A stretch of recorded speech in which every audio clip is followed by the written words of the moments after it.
Juan Carlos Martos. Es un claretiano especialista en estos temas vocacionales y que no solo es especialista en teoría, sino que ha estado encargado de la formación de novicios y ahora está también encargado de la formación permanente dentro de los misioneros claretianos y por lo tanto no solo sabe teóricamente, sino que sabe también por experiencia.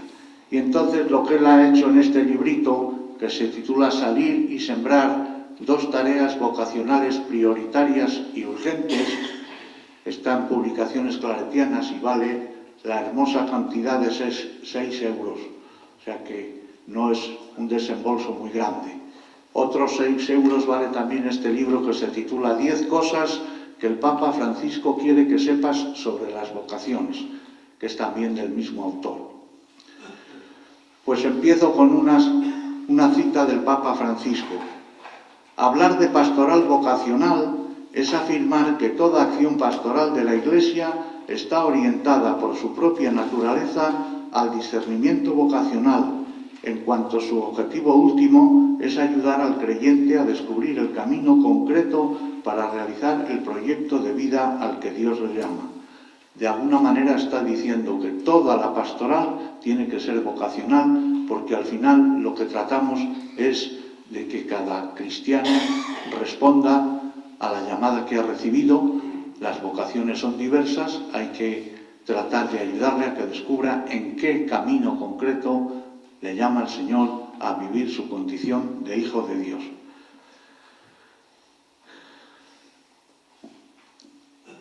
Tengo aquí un poco el punto de partida, pero no voy a hacer especial hincapié en ello porque ya lo hemos hablado muchas veces.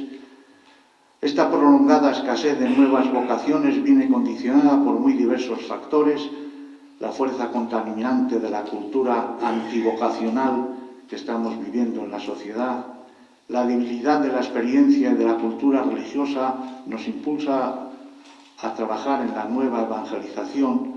Esta charla que os voy a dar se trataría de una aplicación de los postulados de Evangelii Gaudium, una iglesia misionera, aplicado a la pastoral vocacional. La familia, la escuela e incluso la parroquia no transmiten adecuadamente la fe y por tanto no generan vocaciones. Se da una cierta alergia en los sacerdotes y consagrados respecto a las nuevas generaciones que crea una distancia que impide escucharles, acogerles e iniciar una relación. Solo a partir de esa relación se puede hacerles una propuesta vocacional, incisiva y acompañar su discernimiento. Por si acaso alguno se encuentra en la misma situación que me encontré yo, os digo que hasta la JMJ de Madrid estaba convencido de que ya por mi edad no tenía nada que hacer ni que decir a los jóvenes, creyendo que eso era para curas más jóvenes, para obispos más jóvenes, y con motivo de la JMJ descubrí, porque el Señor me ayudó a verlo, que yo con mi edad también tengo mucho que decir a los jóvenes. Lo único que tengo que hablarles de ciertos temas que les interesan, aunque aparentemente no. Si yo me pongo con los jóvenes a hablar de fútbol, saben más que yo. Si me pongo a hablar de informática, saben más que yo y me dan 100 vueltas. Pero si yo les hablo de cómo he ido descubriendo a Dios a lo largo de mi vida, de cómo Él me ha llamado, qué respuesta he dado a esa vocación, cómo me siento de feliz cuando soy fiel a la vocación, si yo les hablo de esas cosas, yo os aseguro que se os pegan los jóvenes y no hay manera de separarlos, porque les interesa en el fondo. Lo que pasa es que de esto les hablamos menos. Una pastoral vocacional en clave misionera es el primer punto que tenéis ahí. La Evangelii Gaudium del Papa Francisco nos lanza hacia un cambio de modelo, de paradigma. La pastoral que fuera válida en otro tiempo se ha quedado obsoleta, ya no responde a los desafíos actuales y la Iglesia no puede perder el tren de la historia ni viajar en el vagón de cola. La pastoral vocacional, que constituye el ministerio más difícil y más delicado, hubo un congreso de nuevas vocaciones para la nueva evangelización, y una de las afirmaciones que tiene el número 6, el documento final, es esta: la pastoral vocacional constituye el ministerio más difícil y más delicado, pero ha sido profundamente renovada, no solo en los planteamientos, sino también en sus estructuras y procedimientos.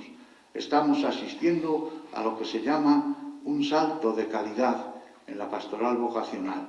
El Papa Francisco utiliza el verbo salir, un verbo de movimiento que debe sacudir toda la pastoral vocacional. Una pastoral vocacional en salida misionera. En los números 20 al 24 de Evangelii Gaudium se pide a la Iglesia que sea espoleada por un dinamismo de salida y a su vez de intimidad itinerante. No se nos pide que salgamos por salir, a curiosear, a ver qué hay por ahí, sino que salgamos pertrechados con esta intimidad itinerante del Señor, que podamos contar lo que al Señor le hemos escuchado en la oración, en la contemplación, que no se deje dominar por la introversión ni por la rigidez autodefensiva. La pastoral vocacional, cuando hace suyo el deber de salir, muestra su rostro más expansivo, atractivo y abierto. ¿Qué comporta una pastoral vocacional en salida misionera? Pues en primer lugar, no añorar con nostalgia el pasado. En esto gastamos mucho tiempo, demasiado tiempo, para decir: ¡ay de entonces cuando teníamos 300 seminaristas, 600, cuando había que llevarles a las caballerizas! Eso ya pasó y con eso no vamos a arreglar nada, con esas lágrimas de cocodrilo. Dejar de mirar al pasado. No fosilizarse en una pastoral de espera que es: bueno, pues ya vendrán tiempos mejores, esto no pasará, esto es una gripe de otoño, de primavera, y ya se las arreglará el Señor. Hombre, el Señor se las quiere arreglar, pero por medio de nosotros también, no sin nosotros. O una pastoral dirigida a los de siempre y recluida solamente en nuestros espacios.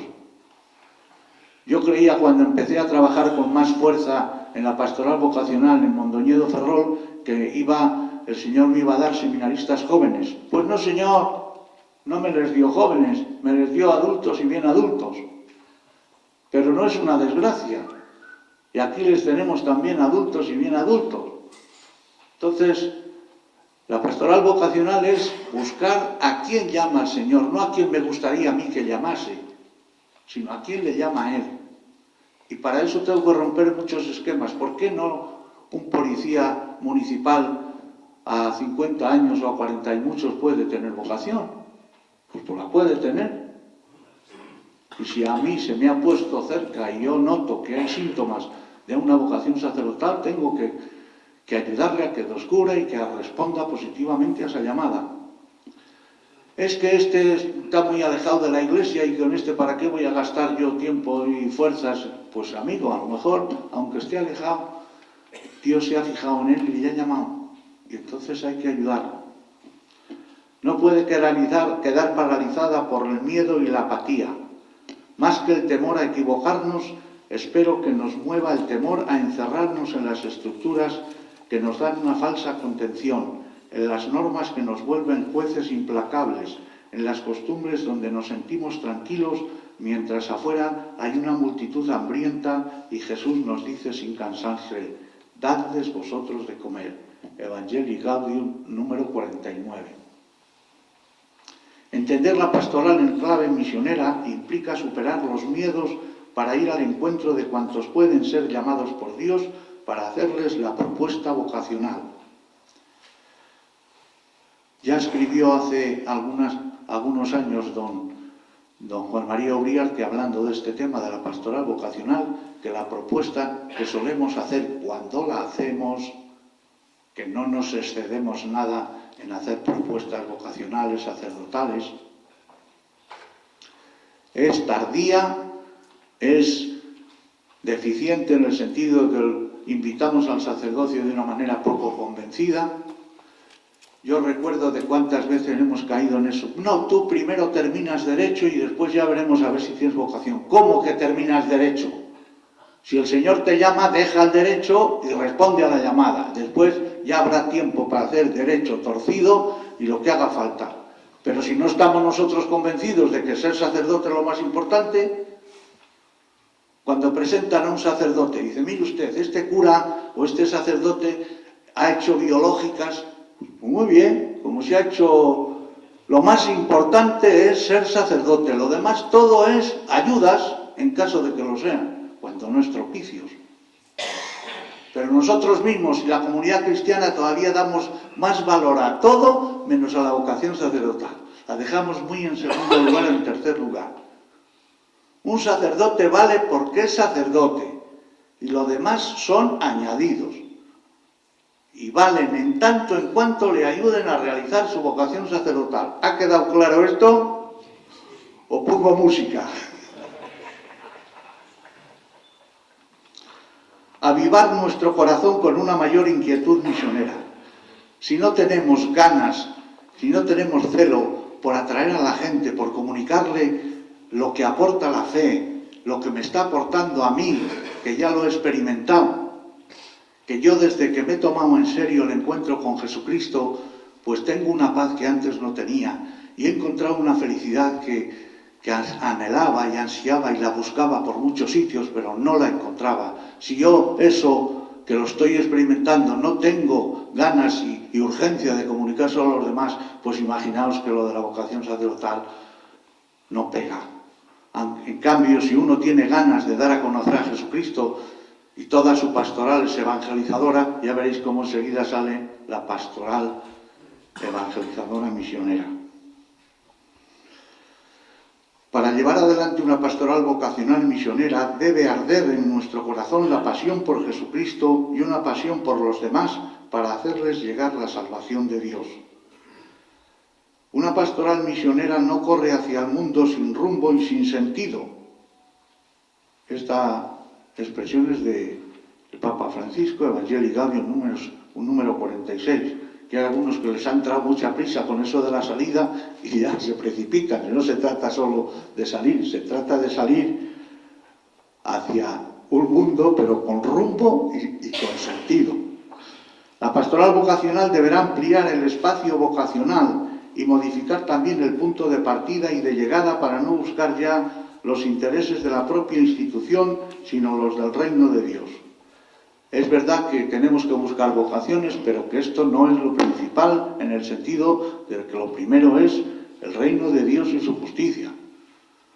Y que las vocaciones nos vendrán en la medida en que nos fijemos ahí. Si solo vamos exclusivamente porque necesitamos número y a propósito ya lo he demostrado, pero lo seguiré demostrando. Yo no estoy dispuesto a admitir a cualquiera en el seminario, Tenemos que asegurarnos de que hay una verdadera vocación. De momento, a los que vienen de fuera les hacemos estar un año fuera del seminario, pero ya en contacto con el seminario. Y después empieza el camino. Son 6 años. Pero no va a haber rebajas en el seminario de Santander, os lo aseguro yo.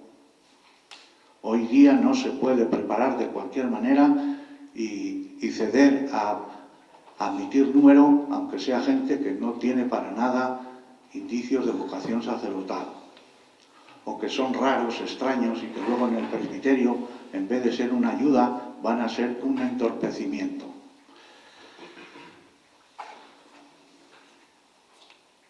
Las crisis de vocaciones tienen su origen en la penuria de auténticas comunidades con coraje misionero. El problema de nuestra Iglesia no es que haya menos curas y monjas, sino que haya menos creyentes a fondo con voluntad incondicional para responder a Dios, para acoger su gracia y su promesa. Resistencias que frenan la salida de la pastoral vocacional. En primer lugar, el aburguesamiento. Nos referimos al excesivo cuidado de uno mismo que fomenta apatía, insensibilidad, alergia a nuevos escenarios de la evangelización. La comodidad lleva a dejar desatendida la pastoral vocacional. Lo dice un señor que conoce este ambiente y sabe lo que hay. Entonces, no será por eso, porque estamos demasiado acomodados, demasiado aburguesados, por lo que no nos empeñamos en este tema de la pastoral vocacional. El miedo también, el miedo frena en seco la pastoral vocacional. Es que si luego no acierto y no tenía vocación, es que si luego le sale mal, ¿quién te ha mandado a ti preguntarte eso? Que eso no depende de ti. Lo que depende de ti es que si has visto síntomas de que puede haber una llamada de Dios, pues ayudar a que se acoja y se responda. Luego ya está el sujeto el que tiene que responder y mirar, y lo va a mirar despacio y en años con el director espiritual, con el rector, con el párroco. Hay muchos que colaboran en eso. La acedia es un descontento crónico que seca el alma y produce un cansancio tenso, pesado, insatisfecho, no aceptado. Quien cae en ella no sabe esperar, no tolera la contradicción ni el fracaso o la crítica o la misma cruz. Una pastoral vocacional desmotivada y reducida a mínimos es una contradicción. Sería, ya sabéis que muchas veces se puede hablar de pastoral vocacional, se habla de animación vocacional, pues este autor juega con esa palabra y dice que eso sería una animación desanimada. Quienes padecen la acedia se convierten en animadores pesimistas, quejosos y desencantados. Bloquea los procesos pastorales por su gran toxicidad. Produce disgusto, aversión, tedio, relajación, fatalismo, desánimo. Tenemos que tener también un poco de cuidado con esto, que a veces exageramos mucho lo del trabajo el fin de semana y la gente dice, bueno, pues hacerse cura para estar con la lengua afuera atendiendo parroquias, pues no es que sea muy atractivo.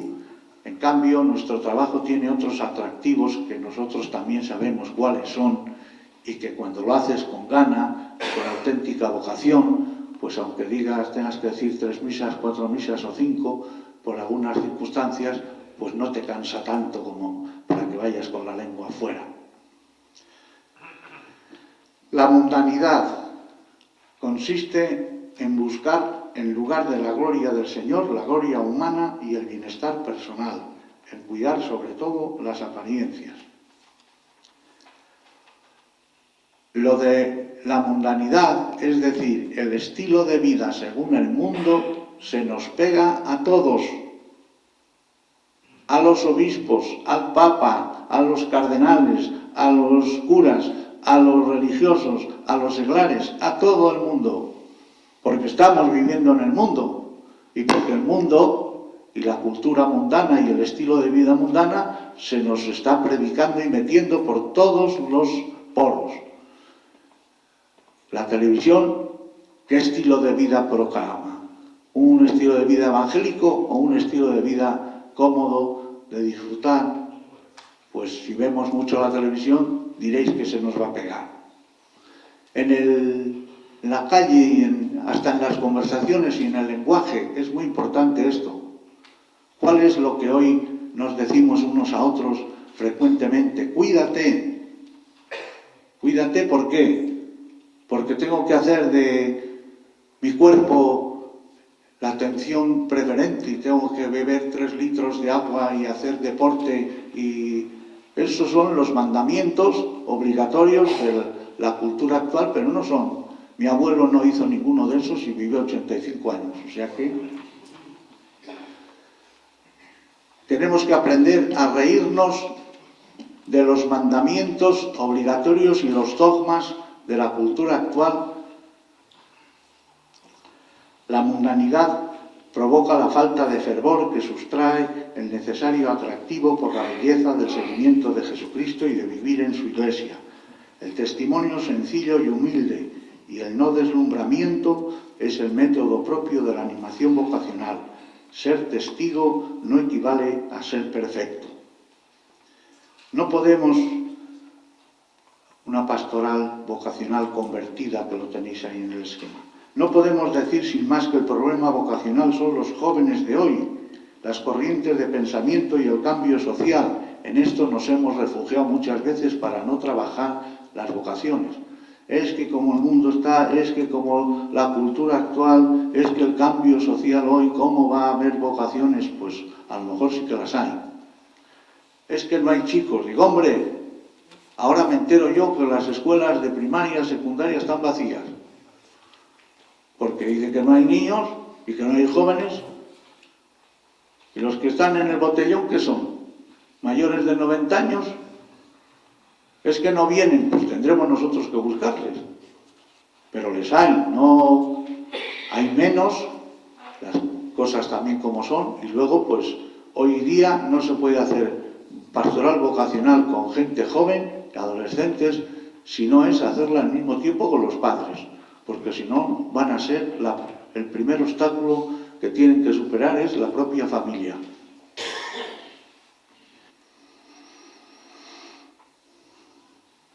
Lo primero de todo es examinarnos nosotros mismos a ver si somos cada vez más misioneros o cada vez más dimisionarios. Para que la pastoral vocacional sea cada vez más misionera, se requiere un permanente cuidado de la conciencia misionera. Es, por tanto, urgente la conversión pastoral y personal. La conversión personal para entregarnos más al Señor y dejarnos seducir por Él, y la conversión pastoral para no hacer lo que se ha hecho siempre y dejar las cosas como están cuando se ve que no dan los resultados que nosotros pretendemos. Hay que superar cuanto antes la parálisis vocacional. Contamos con proyectos de pastoral vocacional bien elaborados, pero no genera el interés ni el compromiso efectivo en quienes deben asumirlos y aplicarlos. Tenemos en general proyectos pastorales y vocacionales bien hechos. Yo recuerdo de uno que estaba todo estructurado desde los 0 años hasta lo que hay que hacer, objetivos, métodos, acciones, programado, todo. Pero se les había olvidado lo primero, que es orar, porque el Señor ha dicho, la mies es mucha y los obreros pocos. Orad para que el dueño de la mies. Nosotros, los curas y los obispos, oramos todos los días, pedimos por las vocaciones sacerdotales, no para recordarle al Señor que lo sabe, sino para recordarnos a nosotros que tenemos necesidad. Y segundo punto, que no es baladí, para que nos dispongamos a recibir las vocaciones que el Señor nos envíe, porque a lo mejor nos coinciden con las nuestras. A lo mejor tenemos que recibir a seminaristas o a curas extranjeros. A lo mejor antes fuimos nosotros los que fuimos a otros países y ahora tienen que venir aquí para ayudarnos. Entonces, la oración por las vocaciones tiene esas dos vertientes que no podemos olvidar. Recordarnos a nosotros mismos ante el Señor de que esta es una urgencia y segundo, que el Señor nos ayude a disponernos a recibir las vocaciones que Él nos envíe, no las nuestras, las que quisiéramos nosotros, las que soñamos, sino las que Él nos envía. La teoría vocacional debe mover a todos en una doble dirección, hacia una creciente coherencia y fidelidad a la propia vocación. Atraeremos vocaciones en la medida en que nosotros seamos fieles a la nuestra, que la vivamos contentos, que la vivamos con entusiasmo y que cuando lo sentimos lo digamos, porque no es obligatorio callar. Hoy día, con todos los mensajes que reciben los jóvenes acerca del matrimonio, en el sentido de que si falla tengo derecho a rehacer mi vida y caso con otra, y los personajes populares de las revistas del corazón que se casan, se descasan, se vuelven a casar, pues con todos esos mensajes que haya en nuestra parroquia, al menos un día al año, los que hayan hecho bodas de oro, que digan que están contentos, que llevan 50 años casados y están encantados y que lo peor que sienten es el día que a lo mejor por la muerte se tengan que separar. Eso hay matrimonios así, que lo viven así y que pudieran decirlo así, pero démosles oportunidad para que lo digan en público y que la gente se entere de que se puede ser fiel a una vocación y estar contento por muchos años. Nosotros podemos decir cómo éramos de curas recién ordenados y cómo vamos siendo cura ahora.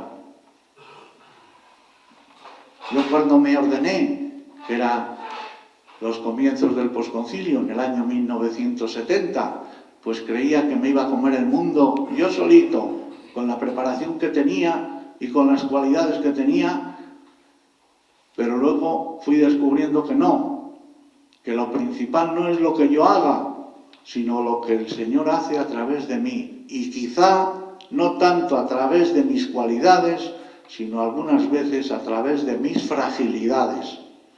¿Os habéis dado cuenta lo que dice el lema episcopal mío? El poder de Dios se manifiesta en la fragilidad y en la debilidad de los hombres. Ya me pilló un poco madurito el episcopado, ¿sabes? Ya había aprendido un poco de esa lección que se tarda en aprender. Fidelidad a la propia vocación y ayudar a otros para que la descubran y la vivan. Por eso da este autor estos avisos o recomendaciones. Acércate a los adolescentes y jóvenes que puedas. Muchas veces les tenemos miedo.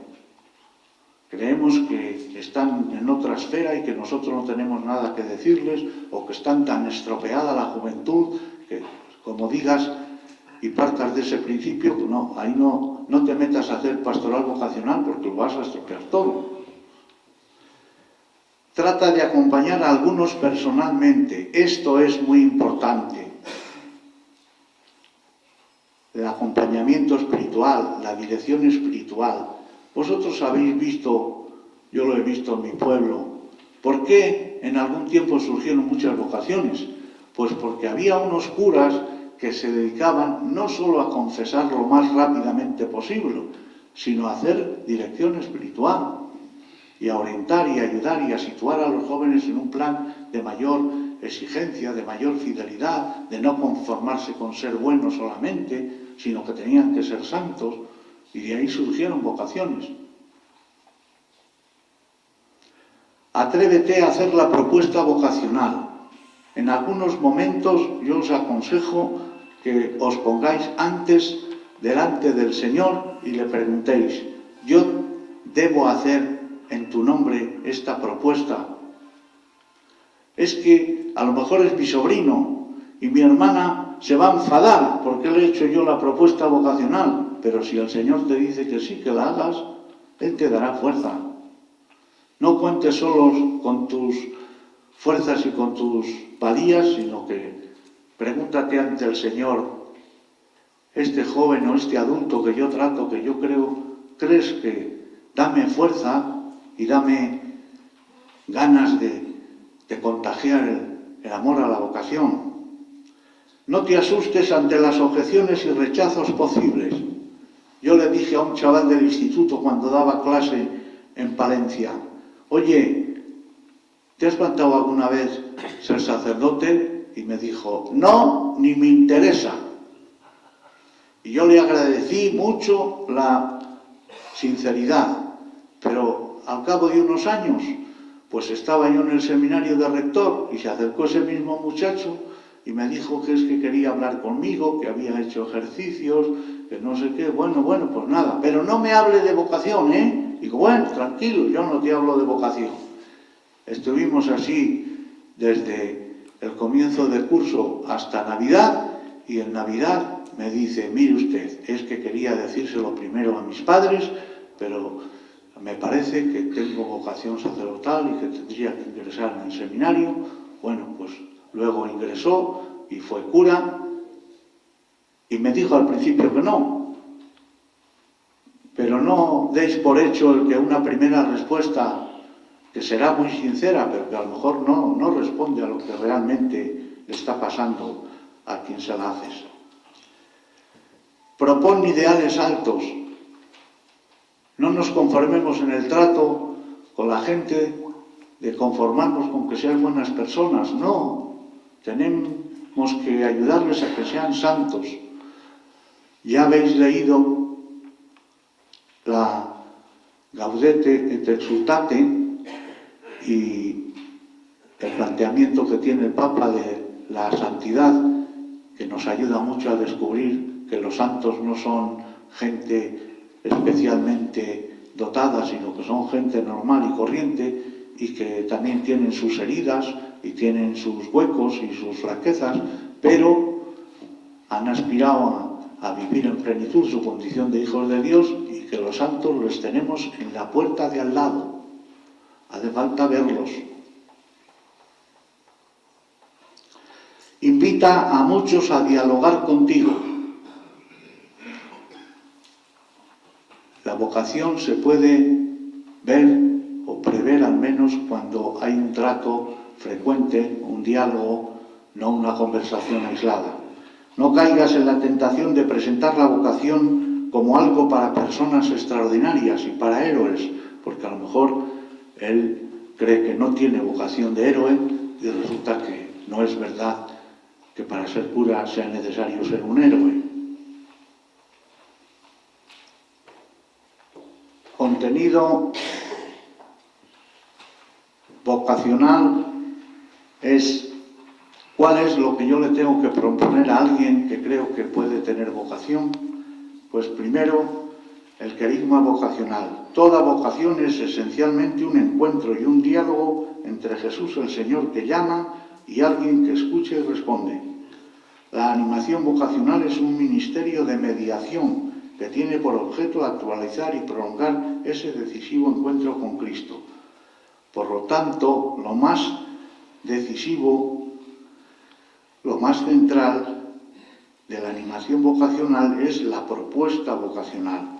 No es otra cosa que una interpelación personal muy directa y punzante sin ser una amenaza. El Señor está pasando y te llama a ti.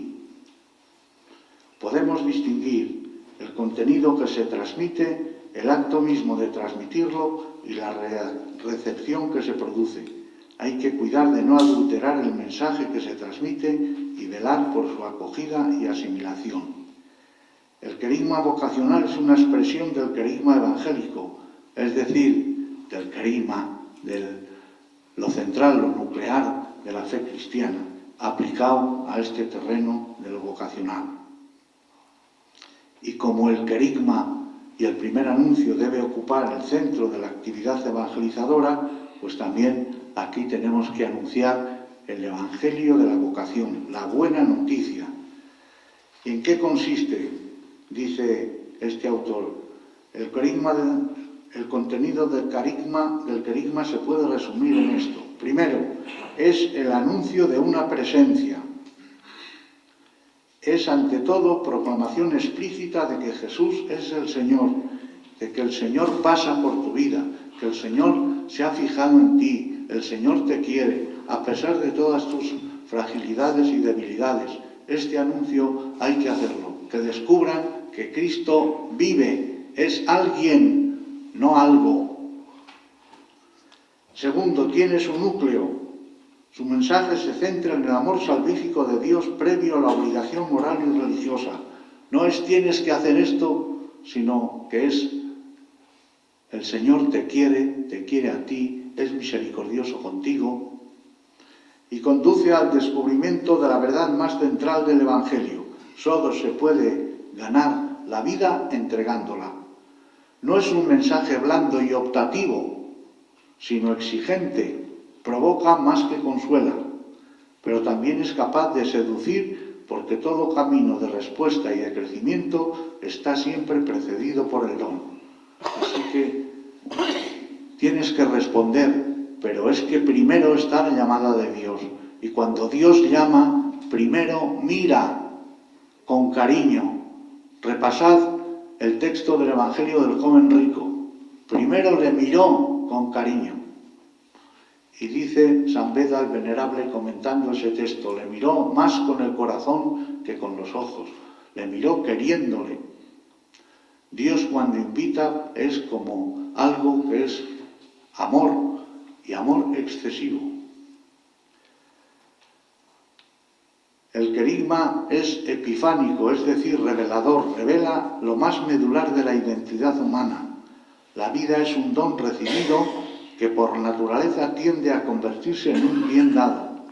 El que no entiende la vida como un don, difícilmente puede vivir su vida como vocación y como respuesta, porque si todo se le debe y no tiene más que derechos, pero no tiene ningún deber, como es un poco como hoy se insiste mucho en la educación, pues yo no daré gracias a nadie, porque si todo me lo deben, yo no seré un hombre que vive contento porque siente que se le ha perdonado y que se le ha perdonado más veces de las que él merecía, y todas esas cosas en las que hay que educar hoy mucho porque son desconocidas.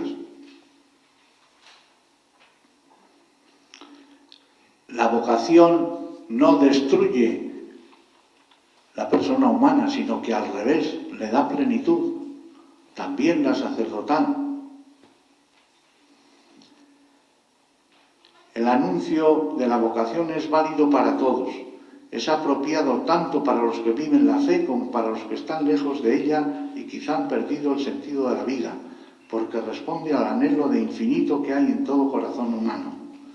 Nos hiciste, Señor, para ti, e inquieto está en nuestro corazón hasta que descansa en ti. ¿Hay algún agustino por ahí? Ya han dicho que sí que es de San Agustín. Es una buena noticia. La vocación no la podemos anunciar y proponer como una carga, como un peso, sino que es al revés. Es buena noticia, es una noticia llena de alegría y de sentido. Si vives entregado al Señor y haciendo bien a la gente, lo que nosotros hablamos con la gente son cosas muy íntimas, que difícilmente las hablan con otros distinto de un sacerdote, que te piden orientación en cosas decisivas en su vida, en la educación de los hijos, en la marcha del matrimonio, en cómo acercarse a Dios, cómo progresar en ese camino. Para ascender a una montaña, y más si es peligrosa, no se nos ocurre por las buenas intentar subir, sino que lo primero que buscamos es un buen guía, alguien que conozca por dónde se puede acceder hasta el final y hasta la cima. Pues en la vida espiritual necesitamos también guías.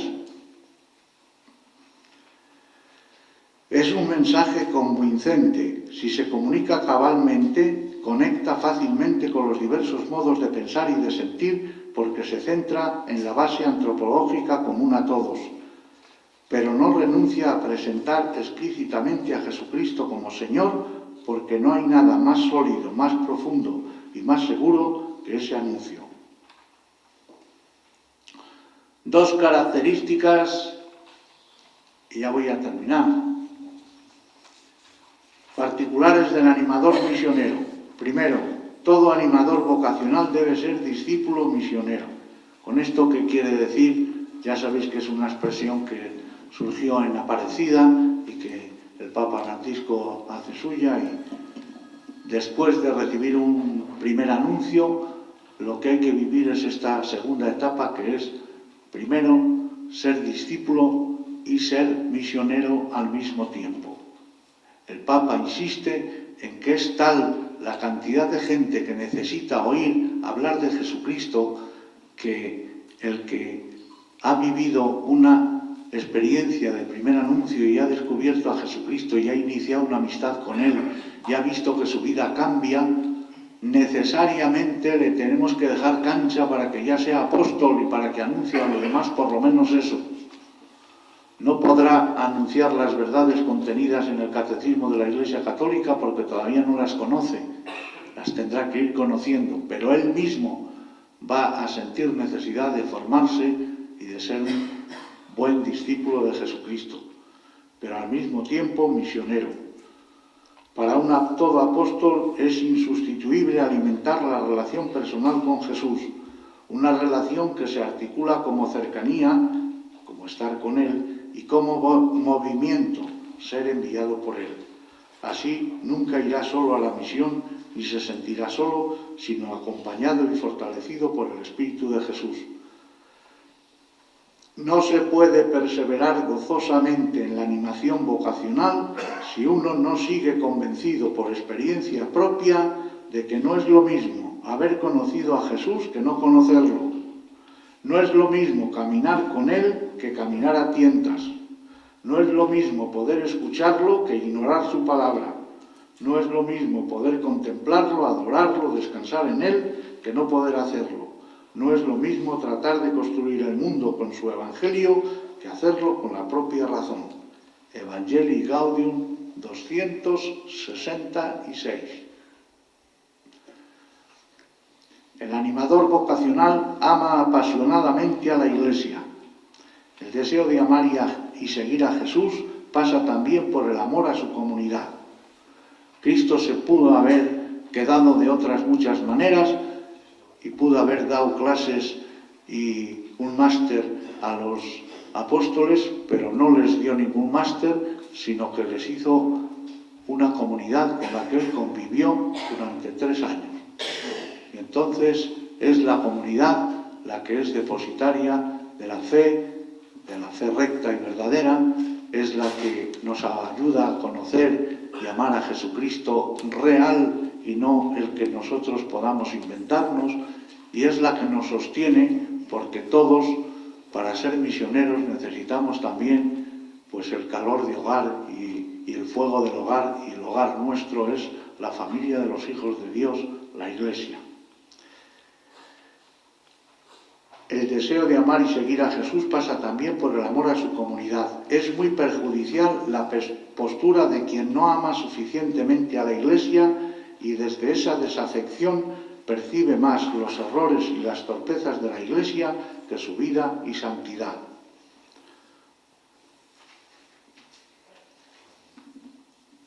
Habéis visto que el autor decía 2 tareas vocacionales prioritarias y urgentes. Pero la pastoral vocacional no es solo el primer anuncio, sino que también luego tiene que ser el acompañamiento vocacional y el discernimiento vocacional. Pero esas otras 2 tareas de la pastoral vocacional, en otro día que haga más calor, pues seguimos.